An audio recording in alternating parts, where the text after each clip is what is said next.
पाठिंबा दिलेला आहे. लागत नाही तेवढीच लागते काम बाहेर काँग्रेस कमिटीचे प्रदेशाध्यक्ष पाठिंबा दिलेला आहे. त्याचा एखाद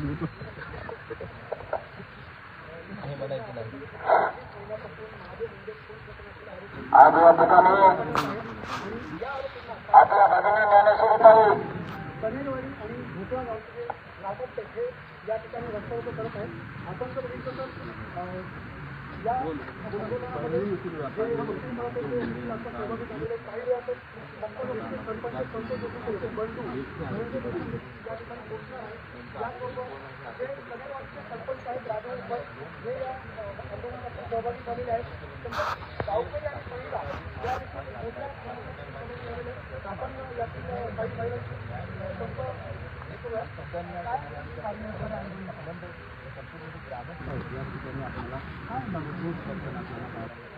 वरून पाऊस सुरू आहे आणि या पावसाने गावातल्या आबांविरुद्ध या ठिकाणी रस्त्यावरती बसून कुठेतरी आता काहीच बाजूला जर बघितलं तर अशा पद्धतीनं कुटुंबियांना न्याय मिळाला पाहिजे. त्यानंतर आरोपीला तात्काळ अटक मिळाली पाहिजे. अशी जी मागणी आहे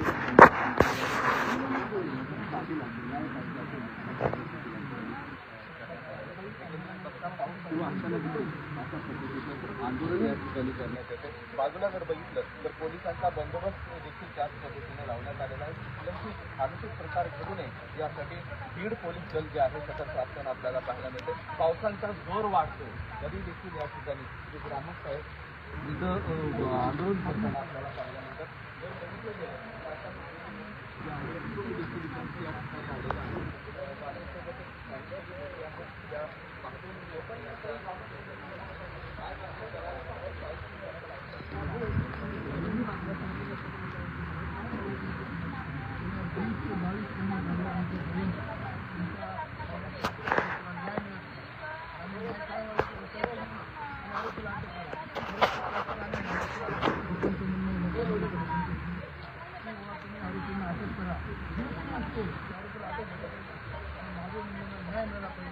यासाठी आम्ही आज आणि बाहेर सर्व गावातल्या मुलांनी आम्ही आज या रस्त्यावर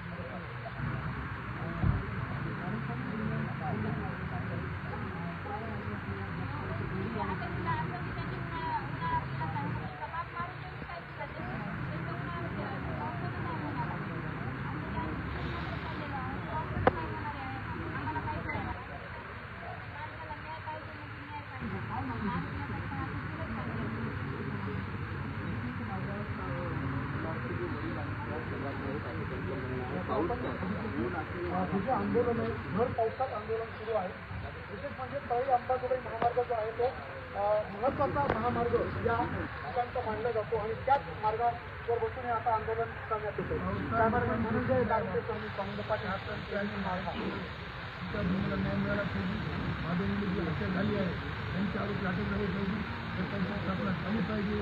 कुठंतरी न्याय मागण्यासाठी आज आम्हाला या पावसात या रस्त्यावर बसण्याची वेळ सरकारला विनंती तुम्ही एसआयटी म्हणून त्यांच्या घरच्या म्हणण्यावर 2 मार्च त्यासाठी द्या आणि आरोपीला तात्काळ अटक करा. नाहीतर असंच किती दिवस 20 बाजूला आम्ही न्याय मागता येतात. आमच्या बहिणी रोज आम्ही बघतो शेवटी आम्हाला तरी काही लाज वाटली पाहिजे. म्हणून आज आम्ही सातत्याने महाराष्ट्राच्या लोकांनी मिळून निर्णय घेतला की आज आपण रस्ता रोको करून आज पाऊस असतो वारा असतो काही आणखी पोलिसांचा संसद तरी आम्ही आंदोलन पूर्ण करू आणि आमच्या बहिणीला न्याय देण्यासाठी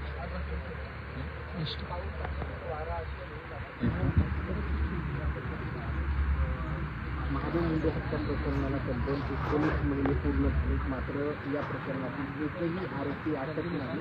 त्यामुळे आता पूर्ण परळीकर जे आहेत ते संताप व्यक्त करत या ठिकाणी परळीच्या राष्ट्रीय महामार्गावर या ठिकाणी रस्ता रोको आंदोलन पाहिलं गेलं तर आतापर्यंत जे काही रस्ता रोको मोठा पोलिसांचा राजगुरूंचा जो आहे तो या ठिकाणी करण्यात असल्याचं पाहायला मिळते. त्यामुळे पोलीस प्रशासनाने देखील गंभीररित्या पाहायला मिळते. त्यामध्ये एसआयटीची देखील स्थापना जी आहे ती करण्यात आली आणि स्वतः ज्ञानेश्वरी मुंडे या रस्ता रोको आंदोलनात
बोला ना तिचा अर्थ असा की किती भयानक दहशत आहे आणि त्या दहशत बाहेर काढायची असते त्यावेळेस काही न्याय मिळाला पाहिजे आणि त्याला माधव मुंडे यांची मारेकरी सापडली. तीन बांधवांची सहभागी झाले काय दादा काय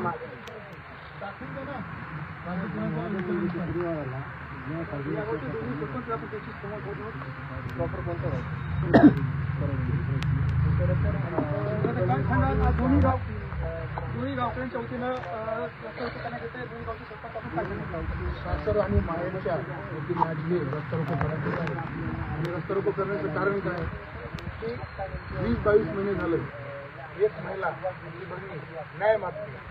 माझ्या पतीला पुन्हा मारलं, त्या आरोपींना अटक करा, SIT स्थापन करा आणि त्या SIT मध्ये 2 त्यांच्या म्हणण्यावरची माणसं द्या. ही मागणी आहे. त्या मागणीसाठी आम्ही आज गावातले सरपंच असतील, आमचे चेअरमन असतील, सदस्य असतील, सर्व गावातले सहकारी असतील आणि सासर आणि माहेरच्या लोकांकडून आज हे रस्ता रोको इथं सुरू केलं आहे. जर आरोपींना अटक नाही झाली, SIT स्थापन करून 2 माणसं नाही घेतले तर ते रस्ता रोको गावात लावू द्या, शहरात जाईल, शहरातला जिल्ह्यावर जाईल, जिल्ह्यातला राज्यावर जाईल. आता पण पाहिजे या प्रकरणामध्ये कधी 8 आलेले आहे. तपास अजूनही 7-8 आरोपी अधिकारी बदलून सुद्धा तपास लागत नाही.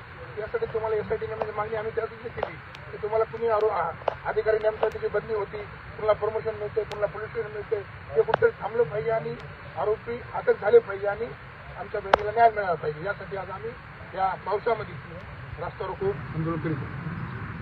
आरोपीला ताब्यात घेतल्या पाहिजे, दाखल पाहिजे असं मागणी त्यांच्या संभाजी